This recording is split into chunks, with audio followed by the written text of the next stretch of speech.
વિદ્યાર્થી મિત્રો, આજે ચેપ્ટર નંબર 2 રિવિઝન ની અંદર અસરકારક પત્રવ્યવહાર વાણિજ્ય પત્રવ્યવહારના લક્ષણો વિશે ચર્ચા કરશું.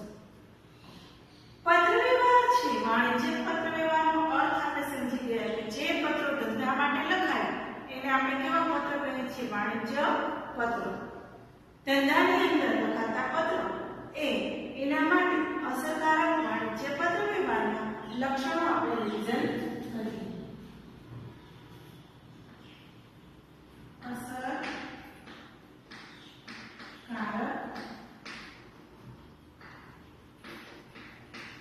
પત્રવ્યવહારના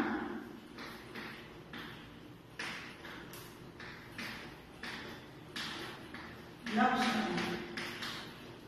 અસરકારક પત્રવ્યવહારના લક્ષણો એની અંદર પત્રવ્યવહાર કેવો હોવો જોઈએ જેથી કરીને બધું અસરકારક બને.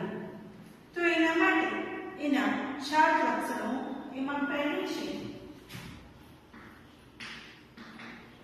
સ્પષ્ટતા, ત્યારબાદ બીજું છે સંક્ષિપ્તતા, ત્રીજું છે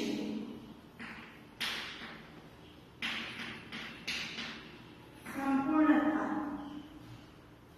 ચોથું છે વાસ્તવિકતા,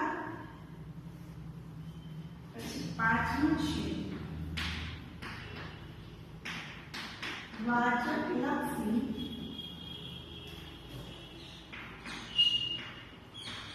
અભિગમ,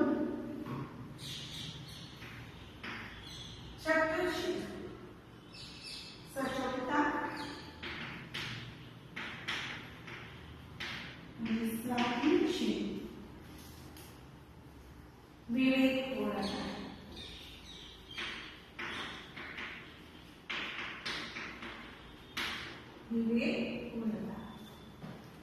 વિદ્યાર્થી મિત્રો, કોઈ પણ પત્રવ્યવહારને અસરકારક બનાવવું તો સામાન્ય લક્ષણો જેવા કે સ્પષ્ટતા, સંક્ષિપ્તતા, સંપૂર્ણતા, વાસ્તવિકતા, વાચકલક્ષી અભિગમ, સચોટતા અને વિવેકપૂર્ણતા. સ્પષ્ટતા એટલે આપણે સમજીએ કે જે પત્રની અંદર તમે કહેવા માંગો છો એ સ્પષ્ટ રીતે કહેલું હોવું જોઈએ. સંક્ષિપ્તતા એટલે ટૂંકમાં, શોર્ટ એન્ડ સ્વીટ જેને આપણે કહીએ કે સીધું સરળ લખાણ સંક્ષિપ્તમાં ટૂંકું કે તમે જે સમજાવવા માંગતા હો એ સમજાઈ જવું જોઈએ. તો એના માટે સંક્ષિપ્તતા. સંપૂર્ણતા પાછળ પણ જોવાનું કે કઈ રહી નથી જતું ને પૂર્ણ હોવું જોઈએ. અધૂરું વાક્ય કે અધૂરો સંદેશો છે એ ન હોવો જોઈએ, એટલા માટે સંપૂર્ણતા. ચોથું છે વાસ્તવિકતા. સાચી હકીકતો મુજબની, એટલા માટે વાસ્તવિકતા. વાચકલક્ષી અભિગમ. પત્ર છે એ વાચકના મનમાં છાપ ઊભી કરે માટે લખનારલક્ષી અભિગમ ન હોવો જોઈએ, પણ કયો અભિગમ હોવો જોઈએ? વાચકલક્ષી અભિગમ, જેથી કરી અને વાંચનારના મનમાં આગવી છાપ ઊભી કરી શકાય છે. સચોટતા. સ્પષ્ટ અને સચોટ. સચોટ જે વસ્તુ તમે વર્ણવી છે, જે તમે લખેલી છે પત્રમાં, એ સચોટ હોવી જોઈએ માહિતી, એટલે કે 100% સાચી માહિતી હોવી જોઈએ. અને છેલ્લે છે વિવેકપૂર્ણતા. પત્ર કે કોઈ પણ લખાયેલું હોય પણ પત્રની ભાષા છે એ વિવેકપૂર્ણ હોવી જોઈએ. જો પત્રની અંદર નમ્રતા કે વિવેકપૂર્ણ ભાષા ન હોય તો આખું પત્ર છે એ આપણને નિષ્ફળ જાય અને આપણે જે ધંધાની છાપ છે એ પણ ખરાબ પડે.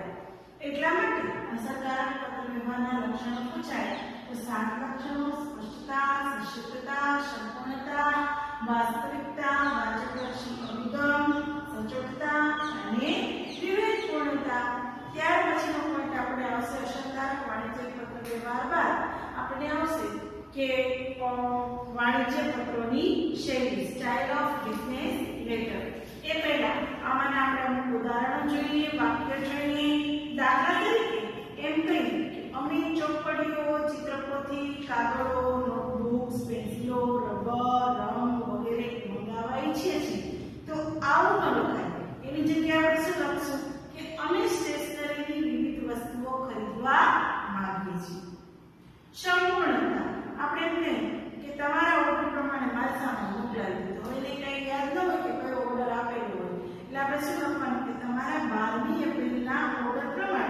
20 દાખલા, 15 કોશિકા અને આજ રોજ મોકલી આપ્યા છે.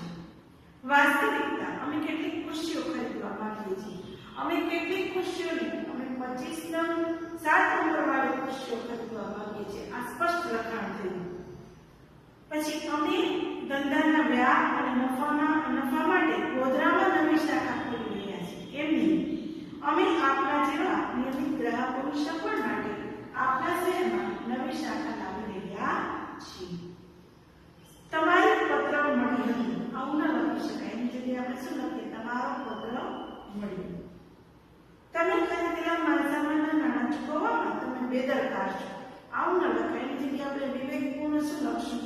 મહેરબાની કરીને આપે ખરીદેલ માલસામાનના નાણાં સત્વરે એટલે કે ઝડપથી ચૂકવી આપવા વિનંતી. તો વિદ્યાર્થી મિત્રો, પત્ર વ્યવહારના લક્ષણો તમારી લખવાની અંદર નોટ ડાઉન કરી લેશો.